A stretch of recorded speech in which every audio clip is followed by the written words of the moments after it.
We're driven by the search for better. But when it comes to hiring, the best way to search for a candidate isn't to search at all. Don't search, match with Indeed. Indeed is your matching and hiring platform with over 350 million global monthly visitors, according to Indeed data, and a matching engine that helps you find quality candidates fast. Ditch the busy work. Use Indeed for scheduling, screening, and messaging so you can connect with candidates faster. Leveraging over 140 million qualifications and preferences every day, Indeed's matching engine is constantly learning from your preferences, so the more you use Indeed, the better it gets. Join more than 3.5 million businesses worldwide that use Indeed to hire great talent fast. And listeners of this show will get a $75 sponsored job credit to get your jobs more visibility at Indeed.com/Blue Wire. Just go to Indeed.com/Blue Wire right now and support our show by saying that you heard about Indeed on this podcast. That's Indeed.com/Blue Wire. Terms and conditions apply. Need to hire? You need Indeed.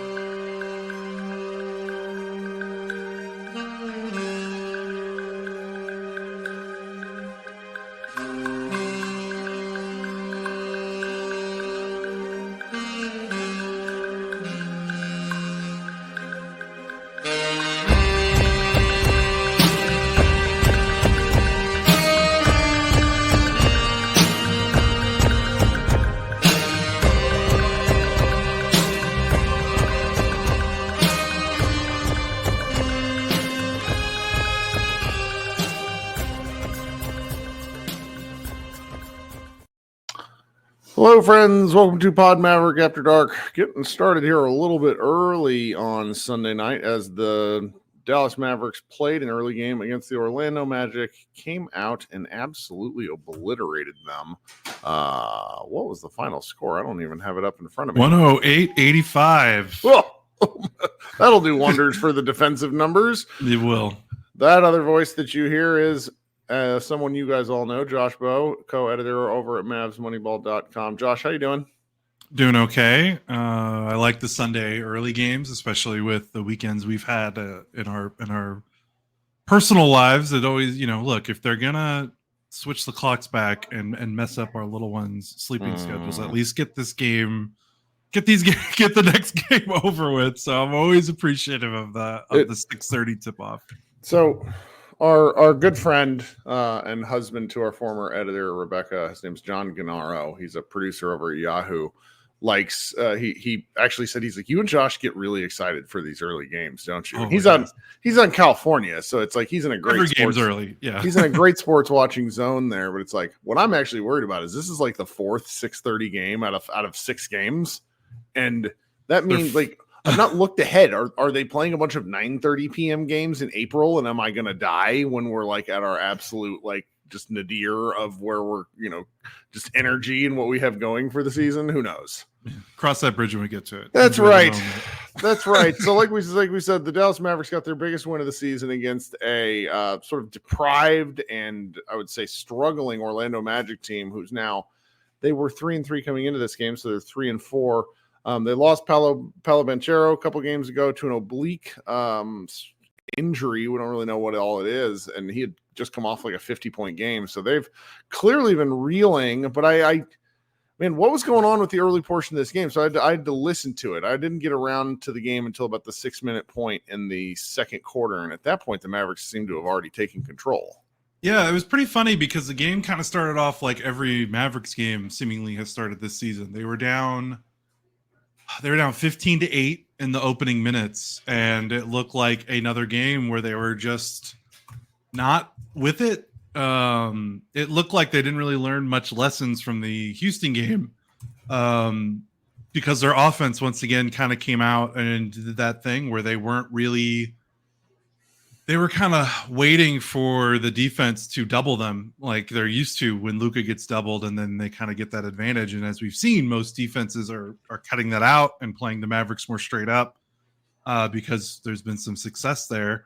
And the Mavericks kind of played into that kind of ball watching, one-on-one, just looked a little sloppy. Some turnover, like they had a lot of turnovers in the first quarter, more than they're accustomed to. I think they finished the game. Yeah, they finished the game with 18 turnovers, which is a lot for them. They've been they were the lowest turnover team in the league, I think, before this. Yeah, and I don't know how many they had in the first quarter right here. I don't have the stats for first quarter, but they did not get off to a good start. They're down 7 in the first couple of minutes, and you're like, all right, here we go again. And then the Magic stopped scoring. Like they literally just stopped scoring. Like they had 18 points with 4:41 left in the first quarter. They had 28 points with 3:30 left in the second quarter. So they went about a full quarter scoring 10 points for the most part in game time. You're going to lose. It doesn't matter how crappy your offense on the other team is. Like that's pretty low. So Orlando's offense was just horrible without Paolo. The Mavericks preyed on it. Not to say that the Mavericks just like waltzed into a game and they got this game given to them, but defensively the Magic do not do anything that can threaten this Mavericks defense, and the Mavericks defense has actually been pretty good all season. I mean, even that Houston Rockets game, their defense was okay. They just kept giving up offensive rebounds. So this game their defense still played well. They controlled the boards, and then they got out in transition because the Magic missed 62 shots. That's hard. They missed 62 shots. Shooting 33% in an NBA game is extraordinarily hard. And without Paolo, they have nothing. And the Mavericks defense, with the way that they play, which is, they're very aggressive in wanting to cause turnovers, and then they're walling off the paint. The Magic don't have, I mean, even with Paolo, they don't really have the 3-point shooting that can bust this Mavericks defense. And the Mavericks just preyed on, like they just absolutely swarmed them. They overwhelmed them. They throttled them. I mean, this was about as good as an ass kicking you'll see in the NBA level from a team that's not trying to actively lose games. Like the Magic were a playoff team last year, and the Mavericks like threw them in the garbage can like they were, a lottery team. And it's just like the Magic's weakness against the Mavericks' strength. Like it's just a perfect matchup for the Mavericks, really. Even with Paulo, I think this is like a great matchup for the Mavericks, just the way they like to play defense and using their size to wall off the paint. The Magic like to bully ball their way with Paulo and even Franz Wagner. They just don't have the dynamicism from their guards to really take advantage of where the Mavericks are weak. And man, the Mavericks just, once they got over, like they looked like they kind of just woke up. They didn't wake up to start the game, but once that got out of the way and Orlando just kept missing shots, like it fed the beast so quickly. And then that's when you turned in. Like the game got out of control so fast because again, they were down 15-8 early on. They're down 7, and then you go get a snack and they're up 21, and you're like, wait, what happened? And it was that fast because Orlando's offense was that horrific. That's really, really something, man. I must have forgotten to post this stream to Twitter because it says we don't have any viewers. So I'm good at this. That's okay. Some of the Twitter views are fake anyways, and the YouTube ones are the ones that we really count for. So that's fine. This is also just kind of a terrible, terrible game. Good game for the Mavericks, but in terms of like trying to talk about something, yeah. Well, so okay, last podcast, I spent a fair amount of time like sort of viscerally frustrated in the ways that I get, which is why people either really like or really hate me. By the time I tuned in and was paying attention, you said Luka, the team had kind of done the damage. How was Luka's game tonight, and what did you think about how he played, at least offensively? Because defensively, by the time I tuned in, he's kind of laughing and didn't seem to give a shit. Yeah. So funny enough, you would have hated the first like 4 or 5 possessions because it was very much, he was very indecisive in the pick and roll. He had a couple turnovers. He missed some shots in the paint. He took a couple of threes early that didn't go in. And it really felt like a continuation of the first quarter from the Houston game. So you would have been fucking pissed if you watched the first 6 minutes of the game. And then when they were able to get stops, they got out in transition. He looked like last season Luka very, very quickly. He had a really nice, you don't really see this from Luka a lot. He had a pull-up 3 in transition that wasn't a step back. Like he literally like caught the ball on the break and like stepped into a three. Like, you know what I'm talking about? Like usually in transition, he'll still find a way to shoot a step back. Like you don't see him walk into threes in transition a lot. And he got that, Right. and that looked really nice. I think he made 9 buckets in the first half. I think he had 25 points. 5 of those 9 were threes. So he made his threes. Like that was the big difference. Like I don't think he wasn't amazing at the paint, but he was amazing from 3. He was engaged offensively after the kind of really sloppy, first 4 minutes, and then from there they're off the races. Looked like he was having fun, and he just made shots. Like I don't know if there was something different in the process of tonight, other than the fact that they were able to secure defensive rebounds to get in transition. Like I know Orlando had 13 offensive rebounds, and that looks like a lot, but again, they missed 62 shots. They missed 32 shots alone in the first half and had 6 offensive rebounds. Like considering that how many shots the Magic missed, the fact that they had 13 offensive rebounds is actually kind of impressive. And I thought Luka did a good job getting the ball up in transition. And I think once they got out of the half-court game, which to be fair, Orlando's half-court defense is pretty good, Luka was just killing it in transition with his transition reads. And I think he got some good threes in transition as well. And I think that just, they got to play faster, and they haven't really played fast all season. And I think that's been because of some of their issues rebounding the ball and some of that and rebounding and fouling. Like the games have just been a little bit of a slog. They only fouled 22 times tonight, and they dominated the glass. And lo and behold, they get 19 fast break points. And I think that also tied into how great Luka looked. And he was great. He was much better game from the Houston game. A lot of things that I would want to take away from that that I find interesting. First of all, you're heading into last season, I think one of the things everybody was really concerned about is whether Luka would ever want to play fast. And one of the things I found interesting from from Tim McMahon's story about the Mavericks heading into this year, where he talked about how Kidd kind of had to ask Luka to play fast last season, right? Last season, and he said yes. And it's just so different. Obviously, it helps that they have the horses to play fast, which is because like a lot of the kick ahead passes are to people not named Dwight Powell.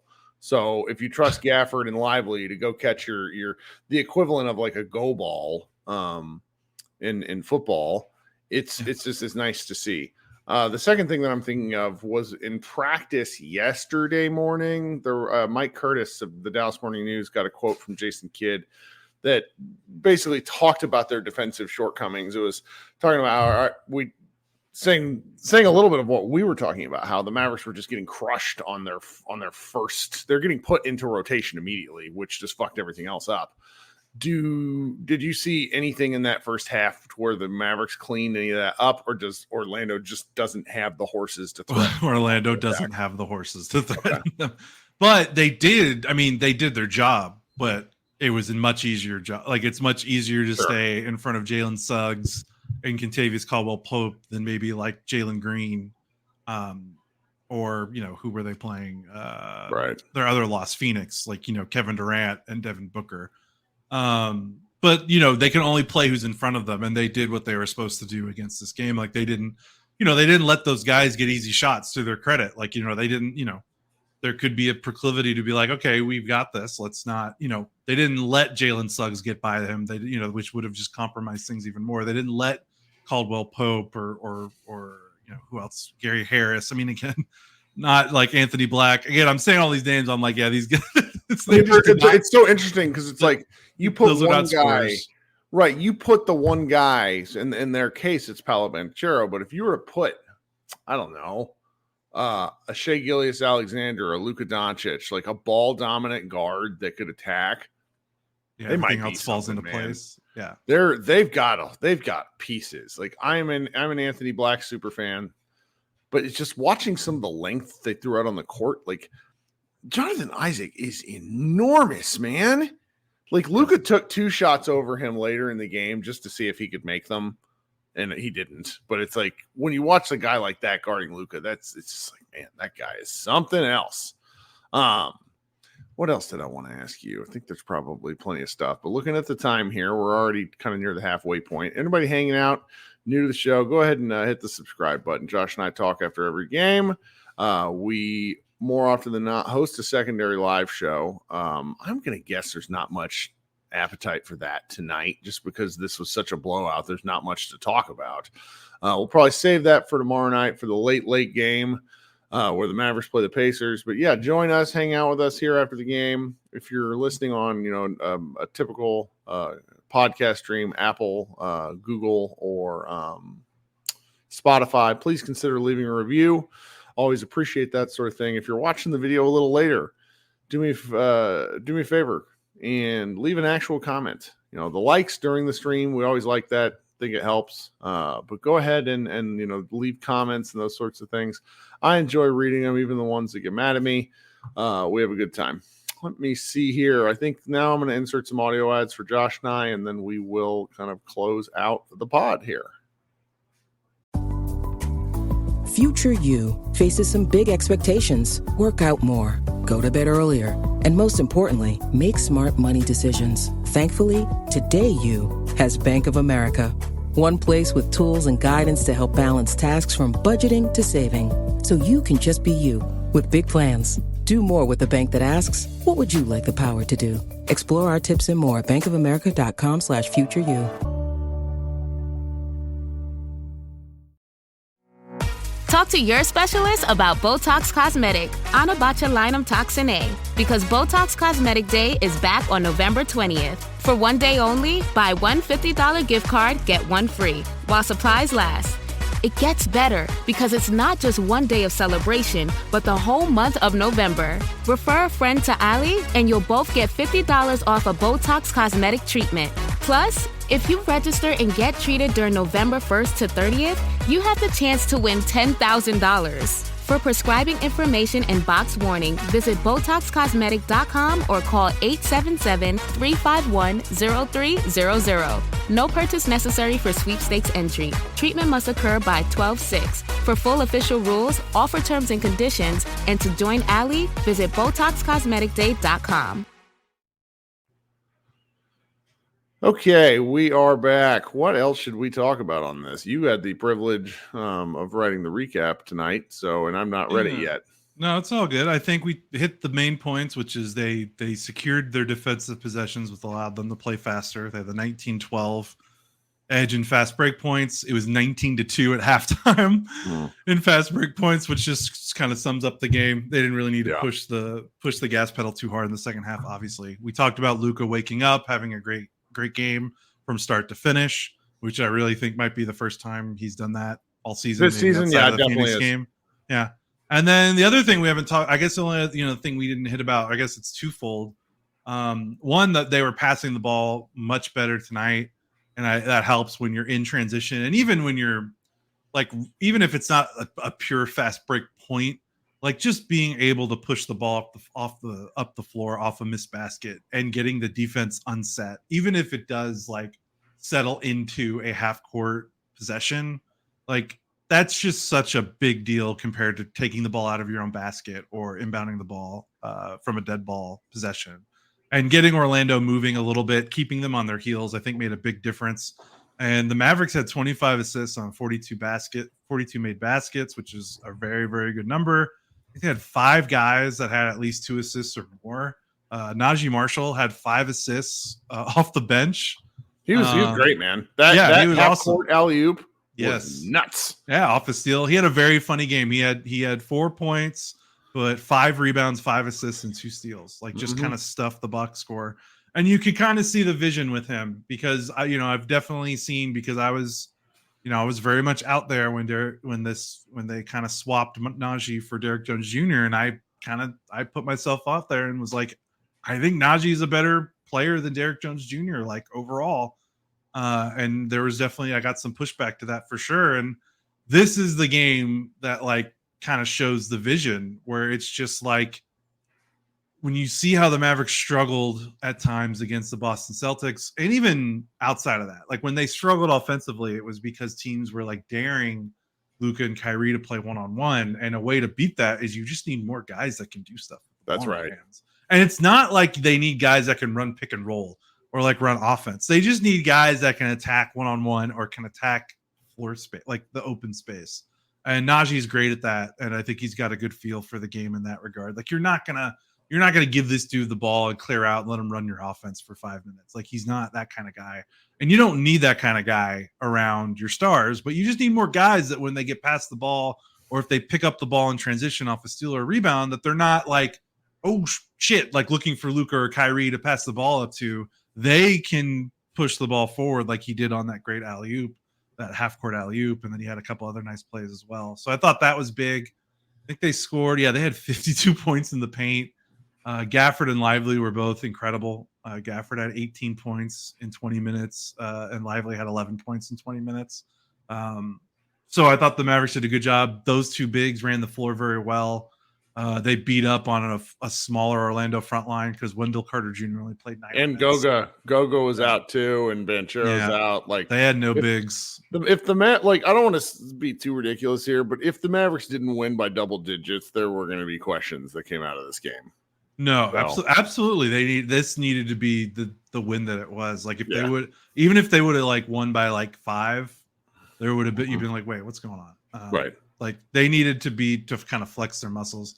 Clay, I thought, had an interesting game. You know, he had 9 points on 10 shots. He didn't shoot well, but man, teams are sticking to him like glue. And I think you're seeing, you know, when the Mavericks, you watch it and they get it in that offensive rut where they just get a little ball watchy and they just don't move a lot. And they do get a little, you know, it happens with this team. But then Clay's ability to just draw defenders, you know, so tight to him. He had 4 assists, and his passing, he should have had 5. He had a really nice pass to Lively, who got hacked at the rim and wasn't able to finish because he literally got hacked. He didn't even have a chance at finishing. Like he was great at manipulating the space that was being presented to him because the Orlando defense was so tight on him. Mm-hmm. So yeah, he shot 4-10. He was 1 of 5 from 3, and you're kind of like, what's going on? But the 4 assists and keeping things moving, he was a plus 19 in his 29 minutes. Like I thought that was great, and I think that's just a dimension they've never had because the only other volume movement shooter they've had is Tim Hardaway Jr. And then, like, say what you will about Tim, good or bad, he was not a ball mover. No. Like Clay is a willing passer for someone that likes to get shots up as a shooter, mm-hmm. and I think that makes a difference. He had one. I mean, it was a simple play, simple read. Lively cut to the basket from kind of right outside the left wing. Yeah, after Clay had pump faked, and it's just that's the kind of pass that Hardaway doesn't make.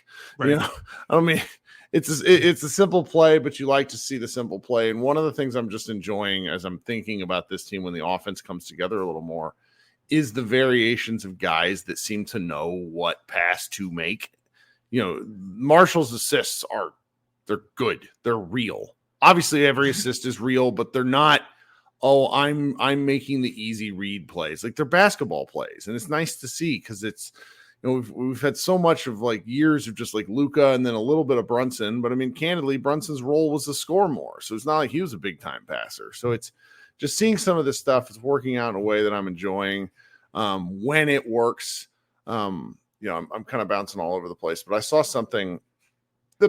Luka's fourth quarter, he was, I think, 3 of 4 from 3 against the Rockets, right? Right. Before that, he had been in the previous 11 quarters. So 2 games plus the 3 quarters of the Rockets game, he was 2 of 20. And so it's you know, you don't want to always be critical of Luka, but it's just so much of what the offense does, like starts and ends with him, where if he's taking and making like shots that you're happy with, then everything else seems to roll downhill. And even when he's not on the floor, the offense seems to be a little bit better. They've got more dynamic players. Like that's just a fact, right? Mm-hmm. Compared to where they've been even last year and definitely the years before last year. Yeah. You could kind of see the vision of like, because it's been pretty clear since the Nico regime and Cuban took a step back, like you could see the vision of what they've been wanting to do. Like it's a total course correction from what we saw Luka, the Donnie Nelson years, the first couple years, the 2020, 2021, and even 2022, where like that vision was, okay, Luka is amazing. Let's maximize Luka, give him the ball as much as possible, and then try to fill in the gaps with, you know, cost-controlled role players that Luka can make look brilliant and just let Luka do everything. And that makes sense kind of on paper. You know, why spend 20 million on a player we could spend 8 and get like 75% of the same production? You know, that was kind of what their driving point was, like, let's save on the margins because Luka's so good and just let Luka do everything. Well, like, you can't win a title like with your best player having like a 38 usage because no one else on the team knows how to dribble or pass. Like, you can't, like, and not everyone else on your roster can be second round picks and undrafted free agents. Yep. Like, they've increased the talent level of the roster dramatically since Nico's come here, and you could tell that they're purposeful with these moves that they're making. They're all fitting into a mold. Like, they feel connected in a way and cohesive in a way that this isn't an accident. Like, they identified what was going wrong, where they're like, we cannot skimp on the margins. We need the role players to actually be more than just standstill ball watchers. And I think you're kind of seeing the result where the Mavericks are 4-2. And I think me and you would argue like they got a lot to work on, but they're 4-2 and not 2-4. Where like if this if this was the 2021 or 2020 or maybe 2022 roster, I don't think they can play the way they've played in certain aspects through 6 games and be 4-2. Like, they would be 1-5 or whatever, 3-3. So like, I don't know. It's a weird spot where like, yeah, they have a lot more to work on, but they're also 4-2, and the fact that they can win games while they still figure some stuff out is good. They just got to figure it out. Yep. And I enjoyed Derek Lively having a strong defensive rebounding performance, obviously kind of against a weak, depleted front line, but still 7 defensive boards in 20 minutes is nice. Mm-hmm. Honestly, through their wins, I really, and it stands out more than their losses, but I think the Lively's, they seem to really go how Lively goes. Obviously, you talk a lot about Luka, but in terms of if Lively is playing well, and again, I think that's directly tied to Luka playing well, everything seems to fall into place for the Mavericks. I like that. Somebody in the chat way earlier mentioned this is a really good Gafford game. Yes, it was. I don't know. When both of those guys are good, they win, right? Like, if you look at the 2 losses, the Houston game, they were both Gafford and Lively were non-factors. Mm-hmm. And then the loss against the Suns, both of those, those were the 2 worst games Lively and Gafford have each played, were both the losses, and they were both like together.